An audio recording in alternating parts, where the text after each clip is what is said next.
Whenever you hear Nisemonogatari, the two characters that immediately come to mind are Aragi's little sisters, Karen and Tsuki.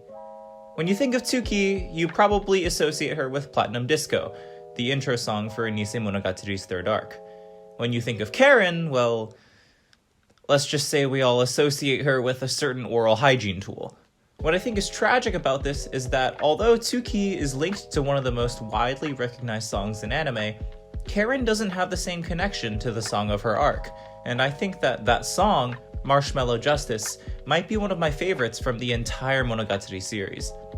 There's many things that I love about it, what with its upbeat nature, the syncopation, the drum set, but what I'm going to focus on for this video has to do with a music composition technique you've probably heard of before, call and response. Call and response in music is a pretty simple tool. It's really just the way to describe two distinct phrases in music where the first phrase, the call, is played, and then the second phrase, the response, is played as a commentary or reply on the first phrase. It sounds familiar, right? You probably learned about it in an elementary school music class. In any case, in Marshmallow Justice, the idea of call and response can be applied to Karen's voice, the call, and the trumpets, the response. The first time we hear this is about 30 seconds in.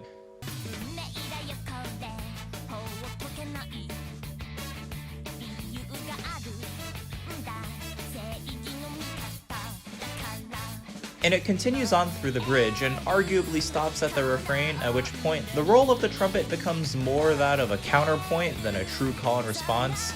It starts to get way more unclear as to whether or not the trumpet is actually quote-unquote responding to Karen anymore. But counterpoint is a story for another time.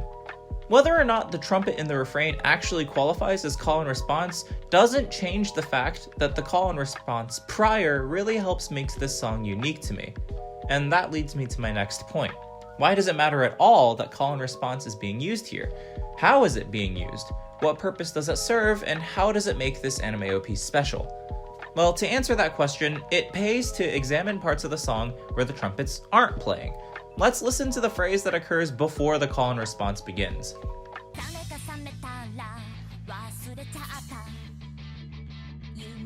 You'll notice that there are huge gaps in between the phrases, sometimes almost 2 whole measures long.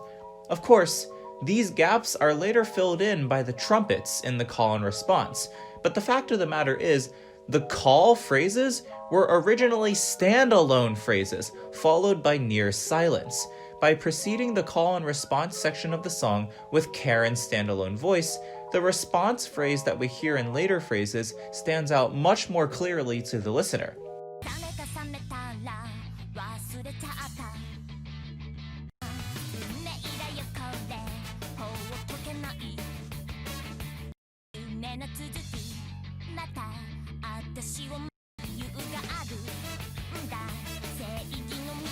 It's a bit unexpected. Your ears pick up that something different is happening this time around, and so you pay a bit more attention to the trumpets than you otherwise would have. The trumpet phrases in the song serve the purpose of making the song feel more upbeat and energetic. Without it, it's just another rock song. But when you have the trumpets play related yet distinct phrases that are separate from Karen's main melody, it really adds to the overall complexity to the song. And since the song has focused your attention onto the trumpets as described earlier, it makes the use of the call and response technique that much more influential. The song has made the complexity of the trumpet phrases stand out much more clearly than normal. For the rest of the song, your attention is dedicated to how the trumpets interact with Karen's melody, and you really come to appreciate the call and response that you might not have noticed otherwise.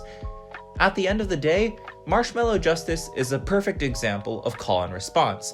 But more importantly, it's also a perfect example of how call and response can be set up to focus the listener's attention onto it and make them appreciate it even more. Marshmallow Justice isn't just your typical rock-inspired opening song.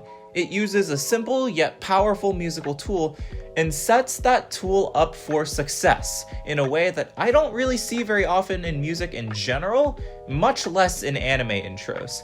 While the Monogatari series flagship songs may always revolve around Staple Stable, Renai Circulation, and Platinum Disco, I hope that I've convinced you that Marshmallow Justice deserves just as much appreciation as them.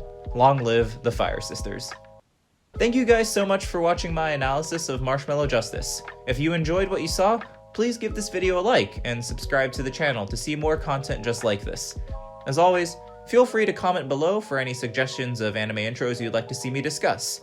This has been Syntax404's What Makes an Anime OP Special. We'll see you next time.